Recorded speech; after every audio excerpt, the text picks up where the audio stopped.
السلام عليكم ورحمة الله وبركاته. تقييم موسي بنكهة التوت.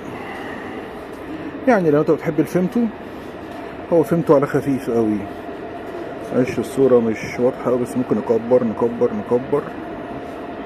هنا بقت واضحة كده. دي معمولة في مصر. طبعا دي ثمنها 12 جنيه. مستوردة كانت ثمنها غالي جدا، يعني النهارده ممكن تعملها 20 24، ممكن اكتر من كده على فكرة. دي معمولة في مصر، طعمها حلو على فكرة.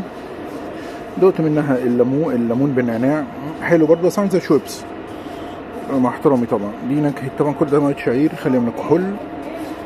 موسي طعمها حلو، ونكهة التوت المثلج. انا بعمل في المترو، لو انت بتعمل الريفيو ده فانا بقول لك انا شربت لك التوت، وبقول لك هي لكنه خفيفة قوي. حلو. المترو جاي في محطة المترو. بجيب حاجة اشربها، فقلت بقى نعمل ريفيو على السريع كده اهو. نكهة التوت البري نكهة جميلة. انا بحب التوت اصلا. ازازة حلوة ومحترمة، بس فكاها صعب شوية. منديل مثلا، متفتحهاش بالتيشيرت بتاعك عشان يتقطع. ده المترو جاي اهو.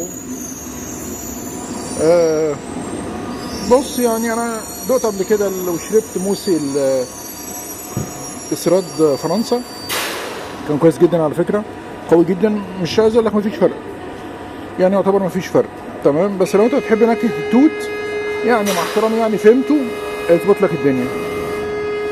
اوكي. مكوناتها طبعا سكر، معلومات،